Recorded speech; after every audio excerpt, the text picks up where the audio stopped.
El general Milani se le planta al gobierno y le saca la careta a Milei. Nos están metiendo en un quilombo internacional y le están faltando el respeto a las Fuerzas Armadas. Vamos a mandar buques a Medio Oriente cuando no tenemos controlado nuestro océano Atlántico. Es decir, esto es lo que está pasando. Las Fuerzas Armadas se están dedicando a cuestiones que no son las cuestiones, como dije, prioritarias de soberanía de nuestro territorio. Y esto es denigrar a las Fuerzas Armadas.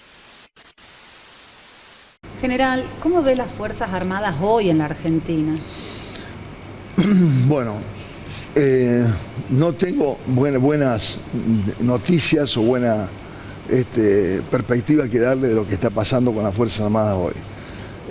Las Fuerzas Armadas, en este proceso político, está pasando lo mismo, recuerdo yo, que en la época de Menem en los años 90, es decir, el gobierno de Menem les palmeaba la espalda, los abrazaba, ustedes son muy buenos muchachos, son los mejores, el comunismo es lo malo, ustedes son los buenos, pero en la práctica, en lo que hace a recursos, sueldos, reequipamiento, digamos, y todas las cuestiones que hacían a las Fuerzas Armadas, cero.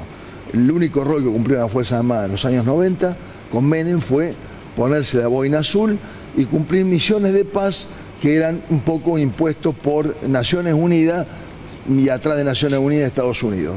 Ahora lo que está pasando es que las Fuerzas Armadas están perdiendo un poco el rumbo, no por las Fuerzas Armadas, sino porque el gobierno ha decidido, digamos, dejar de poner la misión principal de las Fuerzas Armadas en custodiar la soberanía de la patria. Cuando yo digo la soberanía de la patria, digo los recursos naturales estratégicos, nuestro espacio aéreo, nuestro mar territorial, las Islas Malvinas, nuestra proyección antártica, es decir, todas las cuestiones que hacen a la soberanía, las grandes cuestiones donde las Fuerzas Armadas deberían estar ocupadas permanentemente, como, digamos, como la última ratio que tiene el Estado para enfrentar agresiones externas, de origen externo y, digamos, de un volumen como es un Estado agresor.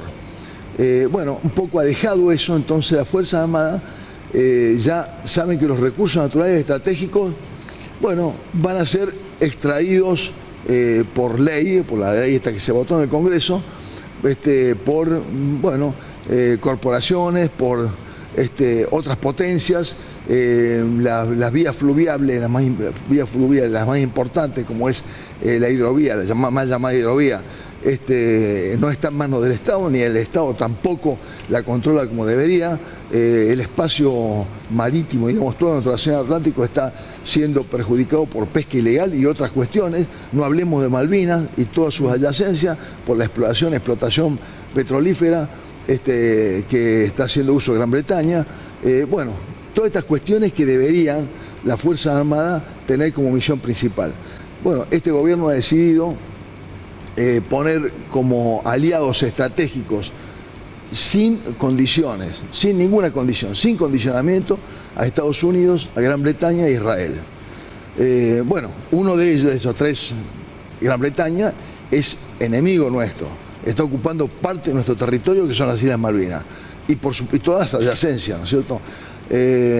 Y las otras dos potencias, Estados Unidos e Israel, nos están causando algunos problemas en cuestiones de origen o de orden internacional que van a afectar a la Fuerza Armada y a Defensa. Por ejemplo, ofrecerse a participar en la guerra entre Ucrania y Rusia, que esto lo ha hecho el ministro de Defensa, por supuesto con el mandato, me imagino yo, del presidente de la Nación, en donde nos hemos ofrecido a participar junto con países todos de la OTAN y aliados de la OTAN en apoyo a Ucrania.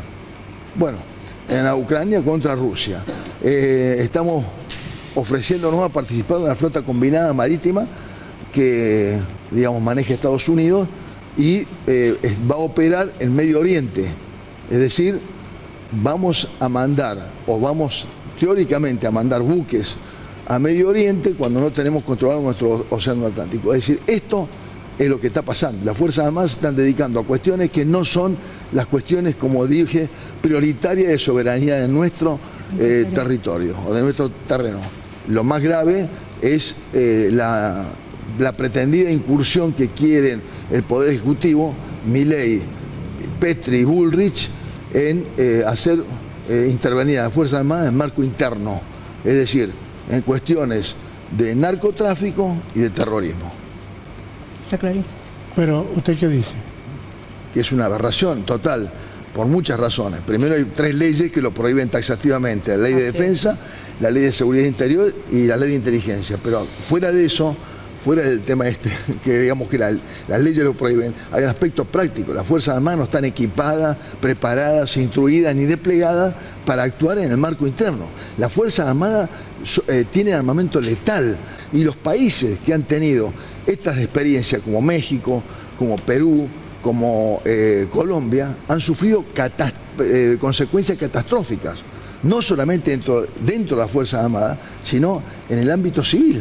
Es decir, los civiles, centenares de civiles inocentes muertos por la incursión de las Fuerzas Armadas en lugares donde deberían haber intervenido fuerzas de seguridad federales, como acá. Tenemos la Gendarmería Nacional, la Prefectura Naval, la Policía Federal, la Policía de Seguridad Aeroportuaria y todas las policías de todas las provincias. Es decir, cientos de miles de efectivos que deberían dedicarse a eso, no las Fuerzas Armadas.